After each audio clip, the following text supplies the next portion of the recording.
welcome. I like toys, so I wanted to justify myself the purchase of these amazing spike shoes, Nike Air Zoom Victory, and the goal is to run as quick as possible, 1500 meters. So we'll see how it goes.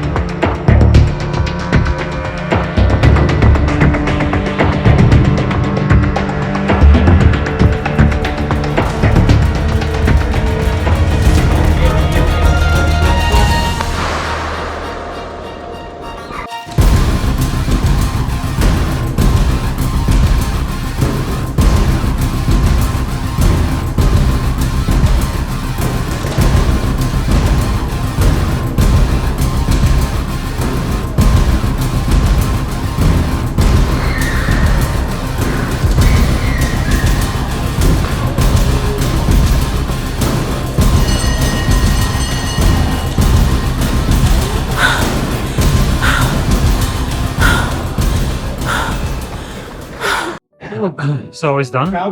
Bit hectic start. Everyone went too fast in the beginning.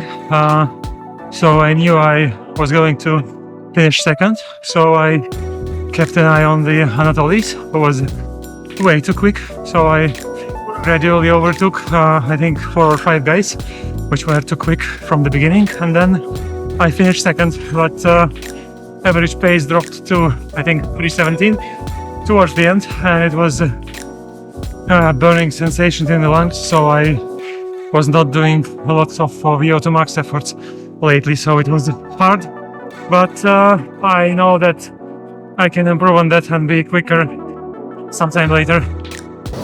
Alright, let's get to some data analysis from the STRYD pod, and here we are in the STRYD Power Center, and we go to the event of 1500 meters indoor Jekabpils, and you can see that this was performed in Nike Air Zoom Victory, and the value of particular interest is the leg spring stiffness, which is over here, and it was ranging from 12.5 to 13 kilonewtons per meter. So what is the leg spring stiffness?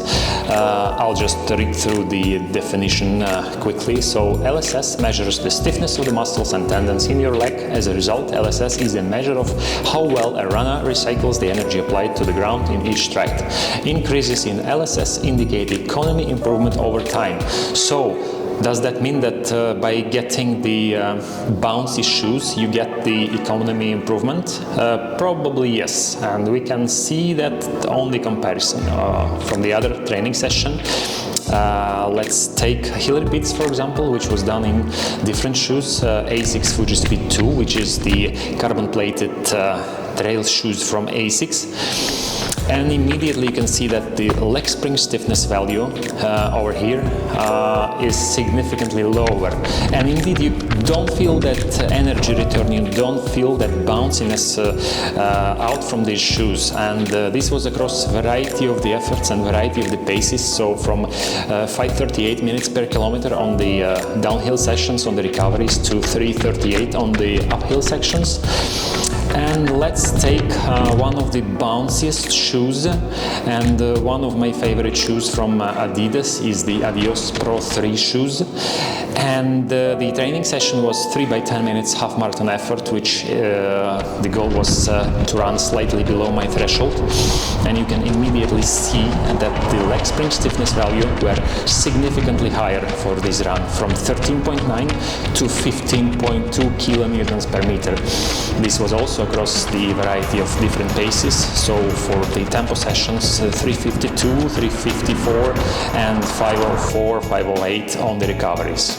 Alright, so what's the conclusion? The Nike Air Zoom Victories have some bounce and energy return that you can see on the data analysis from the STRYD. So 12.5 to 13 is higher, and in this case, if you take a look at all of the low stack height shoes, especially the track shoes, the spike shoes, then you would not normally see any gains over the baseline, which for me and my particular weight of 70 or 71 kilos, I would normally see something like 9 to 10 kilonewtons per meter, which means that, relatively to the other shoes, there is no any energy conservations and energy return from such shoes. And also in the case of ASICS Fujispeed 2, you don't feel that, but when you get to the fast shoes, the quickest shoes like Nike Vaporflies or Nike Alpha Flies or any other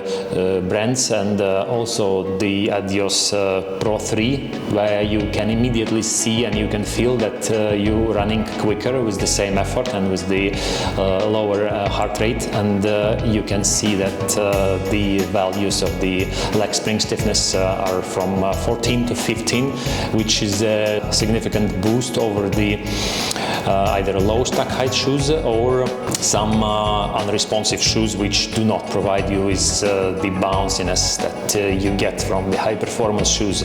And so the victories gives you that, in my case, 12.5 to 13 kilonewtons per meter, which is an excellent result, especially considering the stack height of the shoes and the fact that these are the spike shoes. So you can definitely say that the shoes are of high performance, and they perform extremely well, especially considering that they are the track shoes and they are the spike shoes. So definitely those are obviously the quickest shoes for the track.